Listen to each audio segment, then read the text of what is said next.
Bonjour et bienvenue dans ce nouveau point lecture.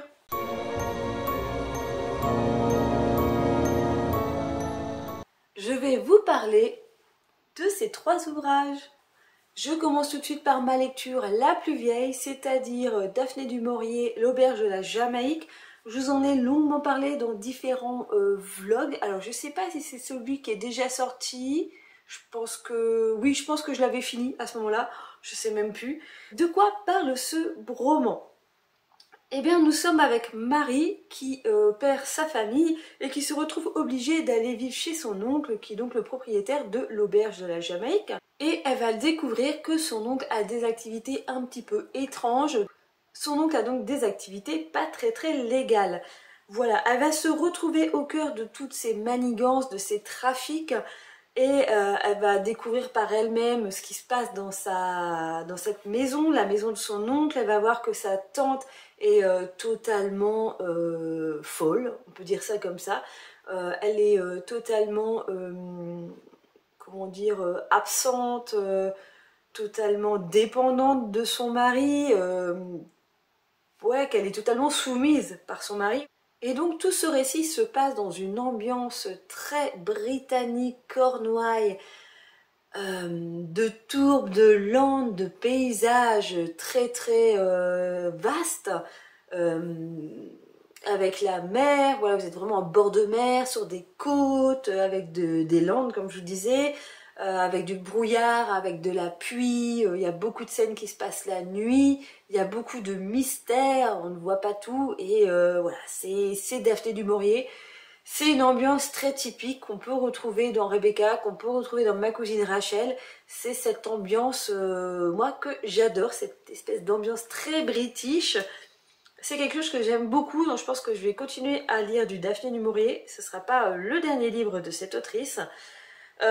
Sinon, je vous disais donc que Marie va donc découvrir les manigances de son oncle, et en même temps elle va découvrir un petit peu le reste de la famille de ce côté-là, parce que c'est un oncle par alliance, vu qu'elle est partie habiter chez sa tante. Voilà, et donc là l'oncle c'est le mari de sa tante, hein, logique. Et donc il a un frère, elle va découvrir qu'il manigance aussi pas mal de choses. Voilà, je ne vais pas tout vous raconter. Le récit est beaucoup plus actif que dans Rebecca ou dans Ma cousine Rachel. Là, voilà, il y a des déplacements, c'est pas une espèce de huis clos, ça se passe pas au cœur d'une maison, tout ne se passe pas au cœur de l'auberge. J'ai même envie de dire que les trois quarts du roman se passent en dehors de l'auberge. Et cette petite Marie va devoir prendre du galon, devoir grandir assez rapidement face aux événements auxquels elle est confrontée. Voilà, elle doit mûrir et prendre des décisions dans sa vie, est-ce qu'elles sont bonnes ou mauvaises, voilà. Et au fil du roman, on voit clairement où l'autrice va nous amener, et là je trouve que ça manquait un petit peu de finesse de la part de Daphné. Parce que dans les autres romans, on va dire que le petit retournement de fin, tu t'y attendais pas spécialement, alors que là, moi, je m'y attendais, et ça a été le retournement, voilà, auquel je m'attendais, qui est arrivé. C'est le seul petit point négatif que j'ai à donner à ce livre. Sinon, si vous ne connaissez pas l'auberge de la Jamaïque, moi je vous le conseille fortement. Je n'ai pas regardé l'adaptation d'Hitchcock. Je ne sais pas du tout ce que ça donne. Voilà, si vous aimez les romans où il y a vraiment une atmosphère, du paysage, un environnement très british, une petite tension, un peu de suspense, des trahisons, un petit peu de romance, voilà, un petit mélange de tout ça, je pense que ce roman est fait pour vous. Moi, je vous le conseille vivement. Et ce roman me permet de valider le challenge de Vox Literaria, son challenge à vos livres. Et il m'a permis de valider en voiture Simone un endroit où vous aimeriez aller. J'ai encore laissé ma feuille à 15 mètres. Ensuite, j'ai lu une BD. C'est extrêmement rare chez moi que je lise des BD, mais celle-ci me donnait envie depuis hyper longtemps. Je suis abonnée à l'auteur sur Instagram, j'ai vu passer tous les titres, il y a 6 tomes.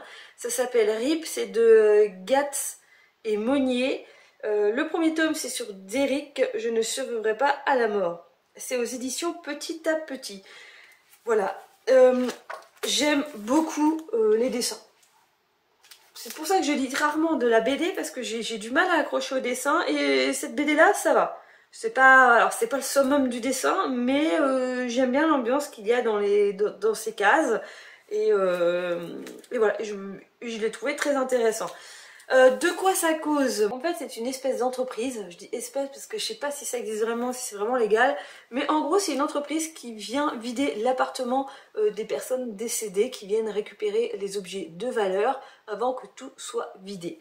Voilà, ils n'embarquent pas le corps, c'est les pompes du funèbre qui s'en occupent, mais du coup ils se retrouvent face à la mort et face à des moments très très douloureux. Ils se retrouvent face à la mort, mais surtout face à des moments très tristes de la vie, parce qu'en gros, toutes les personnes qui sont mortes dans des conditions un petit peu violentes ou extrêmes. Voilà, vous avez entre le gars qui s'est suicidé, avec des magnifiques dessins de tête, voilà, suicidé par flingue. Vous avez le mec qui s'est pendu. Vous avez aussi, alors je vais vous spoiler un peu, mais bon, c'est pas l'ensemble de l'histoire, c'est toute une histoire à côté. Mais je peux vous spoiler quand même qu'il y a une dame qui est décédée et son fils était handicapé. Bah, son fils est resté là près de sa mère qui était morte, et lui il est décédé aussi. Donc en gros ils ont retrouvé deux cadavres, ça fait plusieurs années, plusieurs mois, plusieurs années qu'ils étaient là. Voilà, c'est que des gens un petit peu comme ça. J'ai trouvé ça hyper intéressant comme sujet, j'ai beaucoup aimé. Voilà, il va se passer quelques petits événements dans ce petit groupe, cette petite entreprise entre les employés qui s'occupent de récupérer ces objets de valeur. Voilà, voilà. J'ai adoré cette BD et en même temps je l'ai difficilement acceptée, dans le sens... Alors c'est pas accepté... Je vous en parle dans mon vlog qui va sortir là prochainement, la semaine prochaine. En fait, c'est surtout que cette BD, je sais plus comment je vous dis ça dans mon vlog, mais elle m'a un peu prise aux tripes. Cette BD m'a beaucoup émue parce que je me suis retrouvée dans les personnages chez qui ils allaient, ces personnes qui étaient seules et qui ont retrouvé leur corps 4, 5, 6 mois plus tard. Parce que, en gros, c'est des personnes chez qui il n'y a personne qui vient. Il n'y a personne qui les visite, voilà.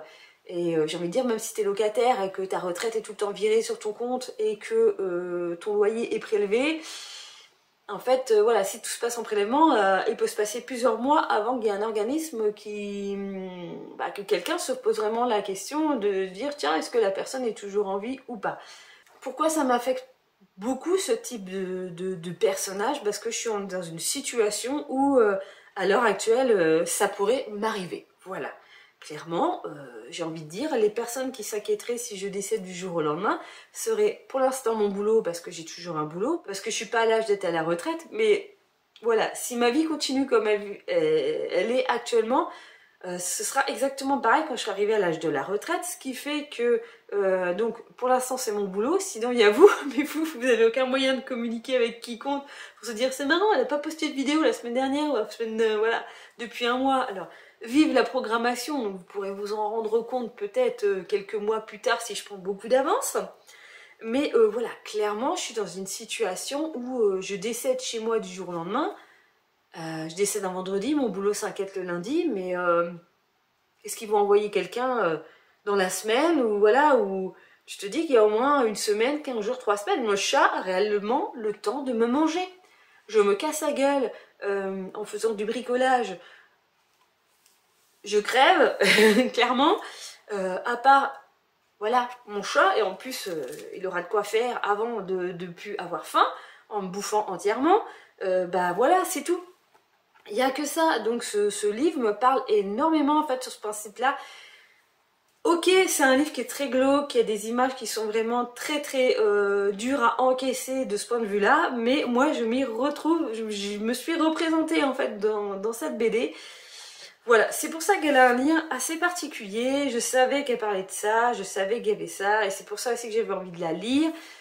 Après, est-ce que je vais investir dans les autres tomes? Parce que c'est une BD qu'on trouve très très difficilement en seconde main. Quand tu la trouves en seconde main, elle est au prix du neuf, voilà. Donc je ne sais pas. parce que voilà, elle vaut quand même 16,99 € à l'achat. Il n'y a que 6 tomes, ok, donc ça te fait une centaine d'euros. Est-ce que je vais investir une centaine d'euros là-dedans? Je sais pas encore. Après, j'ai le temps, hein, je peux me les acheter petit à petit, hein, mais je ne sais pas encore si vraiment je vais aller vers la suite de cette BD. Malheureusement, on va dire ça comme ça. Si quelqu'un veut me les offrir, n'hésitez pas. Mais sinon, je recommande fortement. Moi, j'aime beaucoup. C'est vraiment très, comme je vous dis, une ambiance très glauque. Alors, on n'est pas non plus dans du gore, quoique, mais c'est très brut. Ça cogne bien, je trouve. Et moi, c'est ce que j'aime. J'aime bien ce type d'œuvre. Voilà. Et le troisième livre. Ah bah non, je vous ai pas dit. Si je vais encore, comme l'année dernière, je vais encore oublier à chaque heure. Et donc, cette BD va me permettre de valider le défi La disparue, une œuvre sans E. Voilà. Parce que dans RIP, il n'y a pas de E. Donc, on est à 2 défis validés pour ce challenge. Le troisième roman que j'avais envie de vous parler, c'est donc celui-ci. C'est donc la suite d'un jardin de sable. Je vous en avais parlé il y a, je dirais, je ne l'ai pas lu l'année dernière, l'année d'avant, donc 2022. Normalement, j'ai dû vous en parler sur la chaîne. Je pense que je devais déjà vous parler bouquin au moment où je l'ai lu. J'espère, je crois. Donc c'est sa suite. C'est écrit par Earl Thompson. C'est une œuvre semi-biographique parce qu'en fait c'est inspiré de sa biographie et je pense que c'est un petit peu romancé, amélioré, bah, j'espère, parce que sinon waouh, la vie de malade qu'il a eu quoi. Donc on se retrouve avec Jack, ouais il change de prénom selon les tomes, je crois qu'il y a un tome 3 et dans le 3 je crois qu'il change encore de prénom.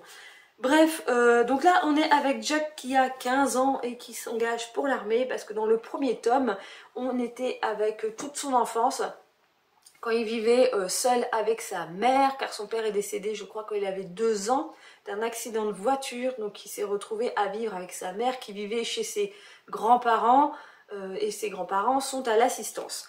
Là, donc pour faire le résumé du premier tome, il vit donc avec sa mère, donc on suit les péripéties de lui et sa mère, sa mère et les différents compagnons de sa mère, parce que voilà, plusieurs aventures. Sa mère est prostituée, n'est pas clairement prostituée, mais il a compris qu'elle était prostituée, que c'est comme ça qu'elle gagnait le peu d'argent qu'ils avaient pour manger. Voilà, elle aguiche les gens, les mecs. Il y a le vol aussi, il est bien formé pour voler dans les magasins, tout ça, tout ça. Voilà, voilà. Donc le premier tome, voilà. Et il a une relation, c'est un garçon qui est très borné cul. Et il a donc une relation assez charnelle avec sa mère. Dans le tome 2, donc la suite Tattoo, on se retrouve donc toujours avec Jack. Là, il a 15 ans.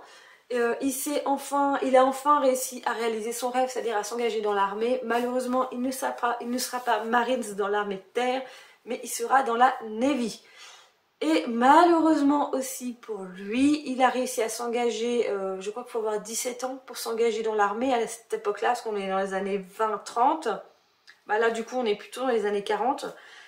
Et oui c'est ça, on est en gros en 1945. Et il n'a pas l'âge pour pouvoir rentrer dans l'armée, donc il fraude son certificat de naissance et il se retrouve engagé dans l'armée à 15 ans. Malheureusement pour lui, eh bien, une fois qu'il s'est engagé, qu'il a fait ses classes, la guerre est terminée. Donc il ne pourra jamais aller tuer du Shintok, comme il s'est écrit dans ce livre. Oui, il y a des propos très racistes dans ce livre. Il faut recontextualiser le texte, il faut recontextualiser le personnage.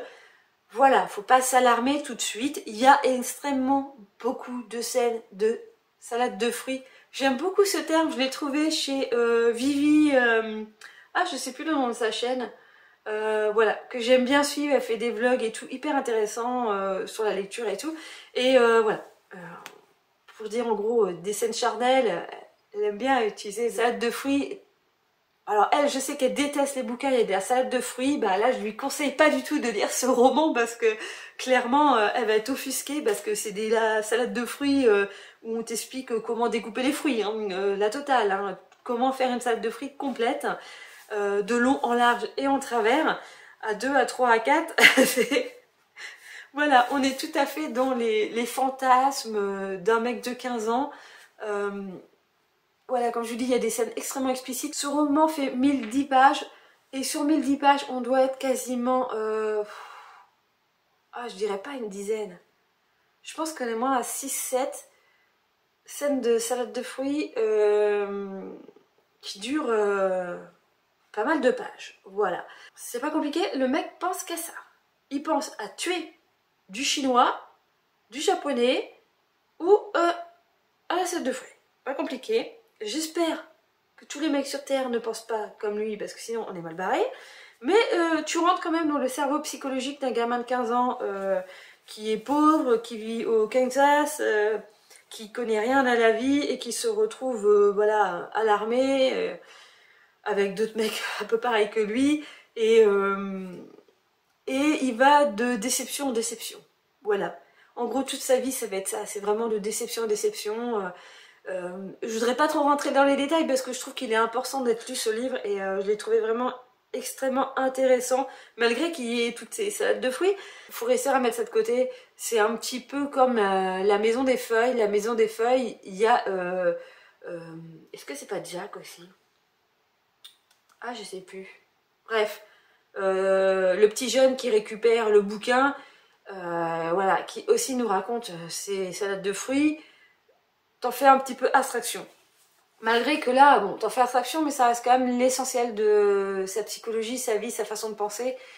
Et non, j'ai trouvé ça extrêmement intéressant. Je suis pas... c'est pas non plus un arlequin, hein, mais je suis pas... je sais pas comment vous expliquer ça. C'est pas mon type de lecture à la base. Et pourtant, j'ai adoré parce qu'on s'attache à ce gamin qui lui arrive tout et n'importe quoi. On s'attache à ce gamin qui se retrouve avec son pote qui a une copine. Et puis, ils étaient 3 potes, ils se font une soirée. La copine me l'invite 2 autres copines pour que les 2 autres mecs soient pas tout seuls. Ça part un peu en cacahuète. Voilà, ils se retrouvent pas forcément avec la plus belle, ils voudraient faire, je crois qu'ils font un échange de copines, bref, il y a tout un truc comme ça.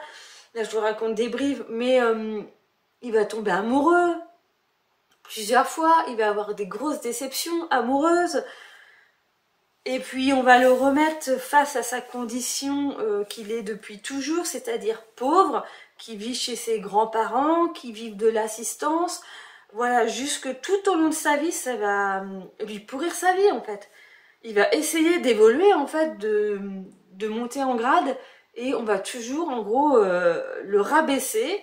Et malgré que ce gosse, et malgré cette biographie soit remplie de ces histoires de cul, t'as l'impression que le gars il a comment dire, il se rappelle que de ça de sa vie.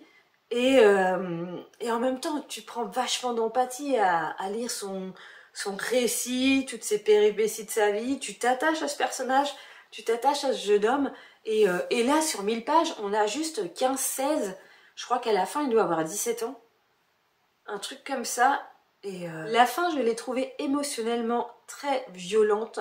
Alors là, c'est juste un point de vue personnel, parce que c'est des émotions que j'ai ressenties il n'y a pas si longtemps que ça, et qui sont encore à un stade traumatique pour ma personne, ce qui fait que ces dernières pages m'affectent énormément, mais ça, c'est vraiment un point de vue personnel, parce que voilà, parce que ce qui se passe dans ce roman a un rapport avec mon personnel à moi, et voilà, je pense que la fin...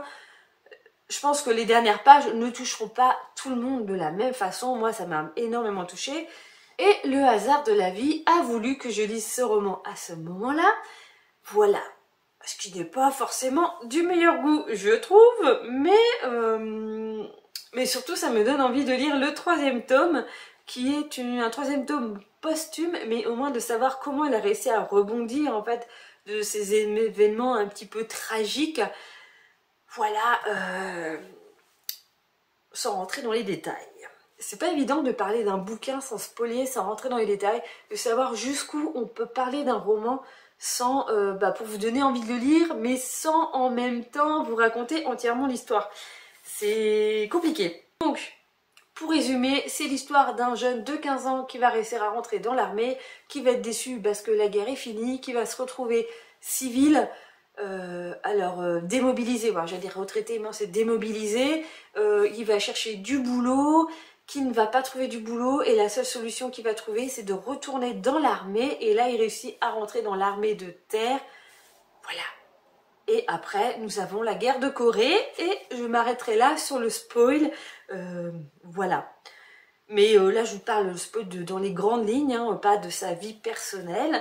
Ça, je vous laisserai découvrir dans ce roman, mais voilà, ce personnage est extrêmement attachant, ou alors c'est moi qui ai une passion pour les personnes déchirées, je ne sais pas, mais voilà, moi j'ai vraiment pris d'affection pour ce petit Jack. Et voilà, comme je vous dis, j'ai vraiment envie de savoir la suite. Alors, le 3e tome est vraiment 2 fois moins gros, donc ça va être beaucoup plus rapide à lire. Malheureusement, je pense que je ne vais pas le lire tout de suite parce que je voudrais quand même rester dans mon challenge et que ce tome-là ne risque pas, je pense pas qu'il va rentrer dans une des catégories. Donc bon, hein, on va le mettre de côté, mais je sais qu'il va falloir que je lise avant la fin de l'année. Ça tombe bien, le challenge se finit au mois d'août. Et donc, par rapport au Challenge Vox, ce roman rentre dans la catégorie La disparue, mais je ne vais pas le mettre dans cette catégorie-là. Ce roman rentre aussi dans la catégorie grosse pavasse de plus de 600 pages, mais je ne vais pas le mettre dedans. Alors, à moitié. Alors, je vais le mettre dedans à moitié. Pour l'instant, j'ai validé donc cette catégorie-là de, je ne sais plus, au pied du mur, je crois. De mémoire parce que j'ai pas ma feuille sous le nez. Je vais quand même le mettre pour valider ce défi car je suis pas sûre de réussir réellement à lire l'autre pavasse, même si j'ai pris un sacré rythme de lecture avec celui-ci, mais bon, ça c'est l'autre affaire. Et sinon, eh bien, je vais valider la catégorie qu'il fallait lire une biographie, Narcisse je crois. De toute façon, je vous mets toutes les informations comme d'habitude, le nom des défis en dessous là. Je crois que c'est Narcisse. Moi, je sais que ce roman aura validé ce défi. Et puis pour Au pied du mur, voilà, je sais pas encore. Mais peut-être qu'il validera... de toute façon, là, je crois que j'ai quasiment que des bouquins, à part RIP, où je peux valider 2 catégories. Pour l'instant, j'en valide qu'une. Parce que j'ai quand même essayé de lire mes 20 bouquins. C'est un petit peu le défi que je me fous en plus. Mais au moins, j'ai lu ma pavasse. Et bien voilà, c'était mon petit point lecture. Le vlog qui sort la semaine prochaine, je vous parlerai un petit peu de tatou, je vous parlerai aussi de RIP. Ça risque d'être peut-être un petit peu redondant, mais j'avais envie de vous faire un vlog un petit peu plus lecture parce que c'est un sujet qui est peut-être plus intéressant à suivre en vlog. Je sais pas trop, voilà, si les personnes qui regardent mes vlogs sont plus des personnes qui regardent mes points lecture ou pas. Mettez-moi en commentaire si c'est le cas, si vous préférez que j'oriente un petit peu plus mes vlogs sur la lecture ou si vous en avez rien à branler et que je fais ce que je veux avec mes vidéos. Voilà. Hein, je vous connais, je sens que vous allez tous me dire fais ce que tu veux, c'est ta chaîne, on s'en fout. On bouffera le contenu que tu nous donnes. On n'en a rien à foutre de savoir si tu veux nous parler que de bouquins ou pas. Voilà, tant que tu nous fais quelque chose, je vous connais, vous allez me répondre un truc dans ce genre-là. Je vous remercie énormément d'être arrivé jusqu'à cet endroit-là de la vidéo. Je pense qu'il y en a beaucoup qui seront partis avant. Je sens que je parle toute seule là. Eh bien, je vous remercie quand même si vous êtes arrivé jusque-là. Eh bien, comme d'habitude, n'hésitez pas à mettre un petit pouce en l'air, à vous abonner à la chaîne si ce n'est pas déjà fait, à me mettre un petit commentaire, même si c'est juste pour me dire coucou, je suis arrivée jusque-là dans la vidéo. N'hésitez pas, ça me fait toujours très plaisir d'avoir un petit commentaire comme ça, même si vous n'avez rien à me dire, hein. Juste un tout petit commentaire, un smiley, un truc, ça me fait toujours extrêmement plaisir. Et bien sinon, comme d'habitude, je vous dis à une prochaine vidéo. Bye bye.